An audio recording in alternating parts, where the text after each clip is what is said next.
Welcome back for another video. Today I'll be doing a weekly recap on the trade I took today and give you a top-down analysis. So going into this week, I only traded Monday and Tuesday. Friday is July 4th, so no trading days market close, and then Thursday market only open half, so typically on half day I don't take any trade due to lower volume within market participants. And then Wednesday typically is the day before, and for this week is NFP. And this day I don't take a pre-NFP days, and typically these days are highly manipulative. I typically just skip out on the day before NFP. And so in this week, I only took Monday and Tuesday. These are only two valid trading days I took, and then I'll kind of go over on the trade setup I took this week. Okay, so going into this week, and I also kind of highlight leveraging some of the key concept I covered in my previous video, and also my other video I put out. Mainly today's is how I leverage order block and breaker block as finding my key interest. So here, this is a 1 hour. My key interest is I see this liquidity. You can see all these wicks above the golfing candles that we're showing resistance moving higher, and then we see the liquidity getting swept here, and the price, it seems like it's respecting it. What I'm expecting to see is the price moving back to this fair value gap before moving higher. And also, if you take a look, what I'm expecting is the OTE to move towards at least the equilibrium range. Okay, so in here I don't really see anything yet. So I go down to 30 minutes. 30 minutes, I see there is a order block here. So this is my point of interest. What am I expecting to see when I was coming in around 8:30? So this is market close from 8 to 8:30.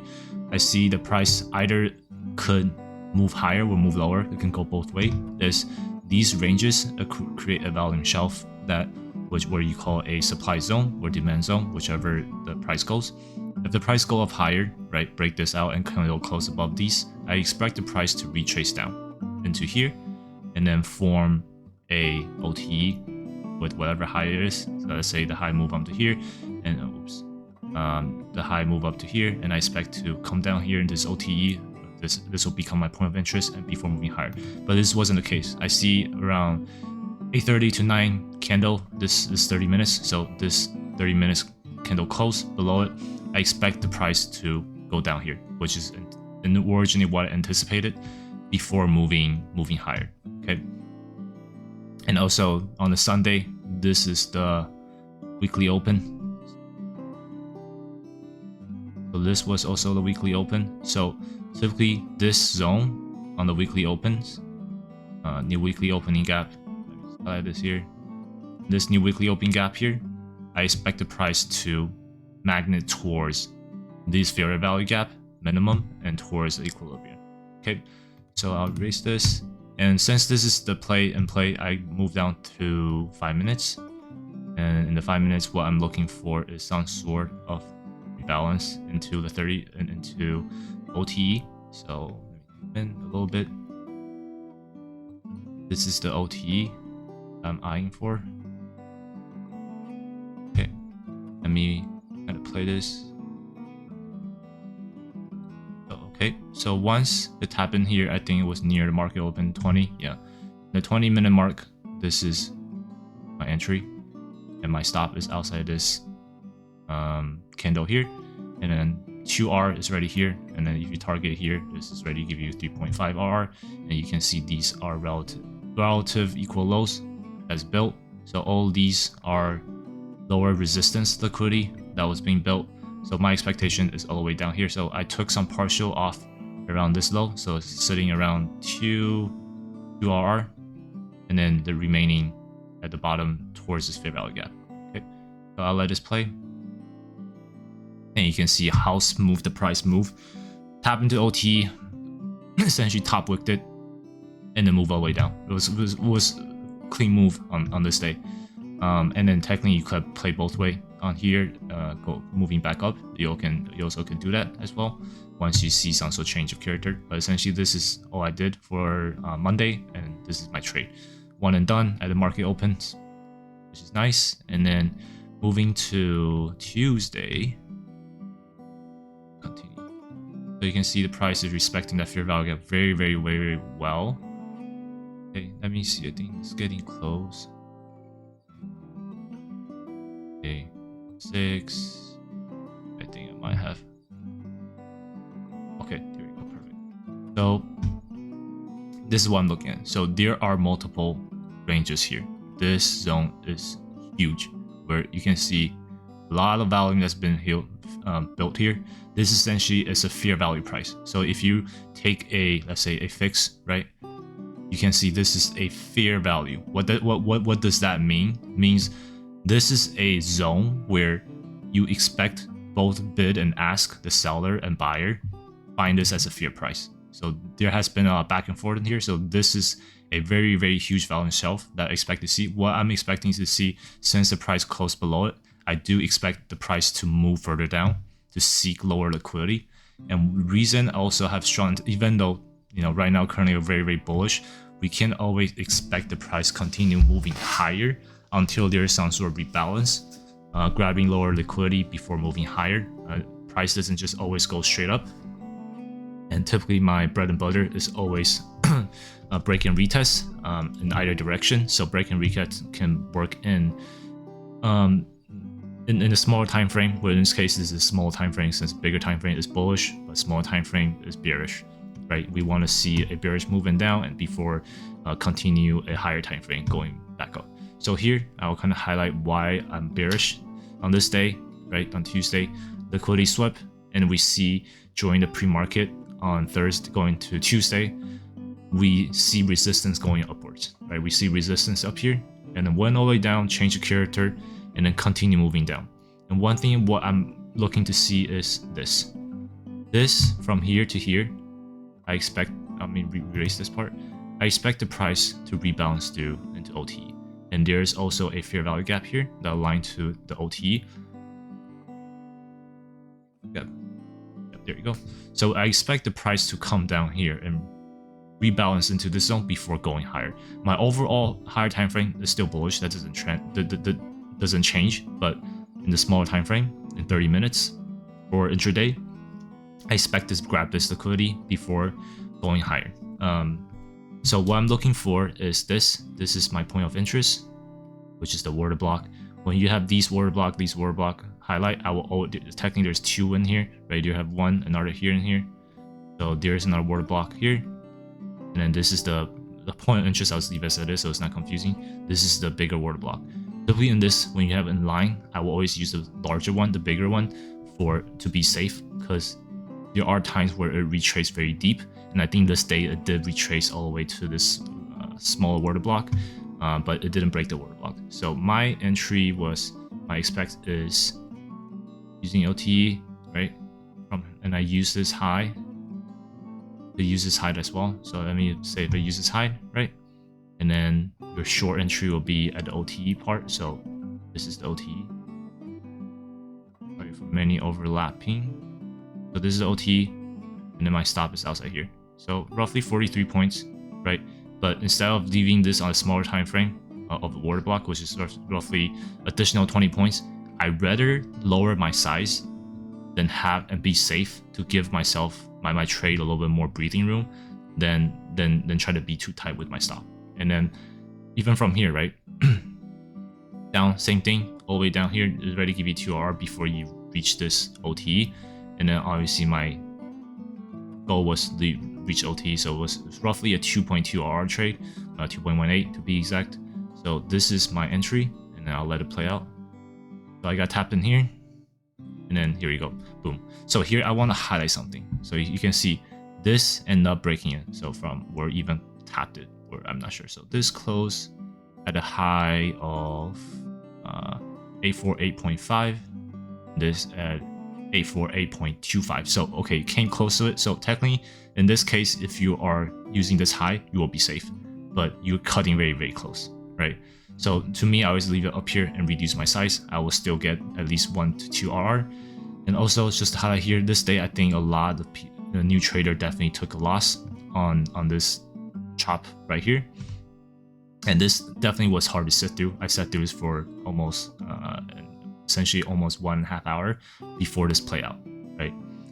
This didn't play out until close to 10:40, and I was in the trades around here somewhere. Yeah, I was in the trades at near market open, like this candle. I vividly remember my entry was at this candle. My limit order was at this candle. So setting through this was definitely difficult. You can see once this tap in, you can have a flush, a quick move. So if I go down to lower time frame 2 minutes, you can see respected, and instead went down close below it. That's when I thought, okay, this could move fast to my target. It could be just exactly like Monday, but it didn't. It went up there and grabbed more liquidity from here. Okay, so grabbing more liquidity, it started making me think on the higher time frame that maybe I'm on the wrong side, right? So this maybe swept this liquidity on this low, and it respected this fair value gap from Monday, and then they want to go higher. Reason being is on the 5-minute chart, right? It closed, they have the candles close above it, and it seems like it does want to have a change of character before moving higher. But this is also a reason why I don't use 5 minutes or even 15 minutes. I use minimum 30, right? See, if you see 30, there's no change of character yet, right? So in here, I plan my trade on the higher time frame. I always plan my trade on a high interval. I always highlight this for new trader. Always plan your trade on a higher time frame. That gives you more breathing room and more chance for your trade to work out. If you're planning on lower time frame, you would have put your stop at a lower spot. You have been stopped out. Maybe you want to switch direction when you in the 5 minutes or 15 minutes, you see there is a candle close outside this, and you might think, oh, this is just grabbing this equal lows, higher time frame, this low, respecting its fair value company, I want to go long, right?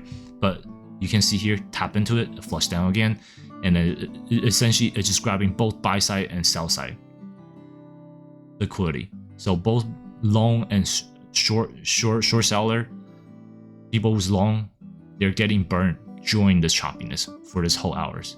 And a lot of time, and this day, I remember vividly going online, see a lot of people saying today was extremely hard to trade, and mainly it's due to SMT. If you look at higher time frame, this day, SMT on the big time, there was SMT from here to here, higher time frame, there's SMT, SMT, SMT, SMT. There's so much SMT on this day. It's insane. When I look at the ESS day, typically on these days, there are two things that you do. Either you just set out when you see so many SMT on both higher time frame and lower time frame, both long and short. This day are typically the day that you set out. If you do want to trade on bigger time frame. So in this case, I already took the trade of this. And then when all the SMT came up, I'm not going to essentially back out. I'm already in the trade. I don't get any smarter after the trade. I just stick to the trade. The only thing that saved me on this is, switching my mindset. Okay, I want to switch long or just close my position, break even. It's just trade your plan, right? My plan is bigger time frame that saved majority of my decision is look at bigger picture, right? Bigger picture give you a more breathing room. That's one, and also show you where is the true direction it's going to go, right? So this time, this trade definitely took some resilience to hold and also experiences just in general, but it played out very, very well. Okay? So after that, something that just surprised me, I could have done better is instead of OTE, when typically you have this range, right? When you're range bound like this, most of the time when the price chooses to break out, it's gonna go far and fast, right? So my one thing I should have done better is aim for this liquidity. I left a lot of bread on the table. So mine was roughly 2.2 RR, right, at OTE. I could have left runner all the way down here. That's 5 RR, 5.3 RR, close to 5.3, right? Because these are essentially what the price is aiming for. It's like all the way down, tapped it, and then continue forward. Right? And I think if I play out completely, yeah. So this whole day tapped it, done. This is the true liquidity draw that's aiming for. So one thing I have journaled down is on these days when I'm sitting through all this crap, when the price is clean, majority of time from my experience is the price is going to run very smoothly towards the liquidity you want to go towards. And when you can see on the left side, there is no liquidity stopping. Besides this is what it's aiming for. I should have just left one runner, and there's one runner will have gave me what additional. This was 224 points move, and then I closed everything out around like 99 points, not even 100. I remember closing out around like 98 points. I essentially left more than 100 points on the table. That's $2,000 per contract, right? That's a lot. But anyways, so in short, this is all the trade I took, and then you can see rest of the day why I say overall higher time frames is still bullish. You don't want to fight a trend, and that's also one reason why I take it OTE. I don't aim for this OA low. Is when you're trading against trend, most of the time it's gonna just rebalance, like this day rebalance into equilibrium, and then back up. It will not go to OTE, but in this case it did. XA also grabbed this liquidity and went higher, and then same thing. So, and this is also a reason why I didn't trade on any of these days. There's really no entry. So if you look at 30 minutes, this is 30 minutes high time frame. It's straight up. 15 minutes, straight up. There's no retest, and typically I don't like to trace any of these because to trade this in my eyes is chasing price. In the higher time frame, if you want to trade this, you need to go down to, let's say, like 2 minutes or 5 minutes. So like I haven't taken a look, but we take a look together on 5 minutes. Yeah, you can have some sort of retest, but you can see even for retest, it just tapped it and didn't even really dig into it. There's nothing here in 5 minutes, nothing. To me, that's just chasing price. 2 minutes, yeah, there's something here. Break and then higher, you can enter on here or enter here. OTE from here as well, good technically, but that's not my type of trade, right? I don't like to trade small move. I like to trade one big piece, so I always look for bigger time frame. So anyway, that wrap up for this week. Hope you're enjoying your long weekend. Happy July 4th, and stay safe. Happy trading.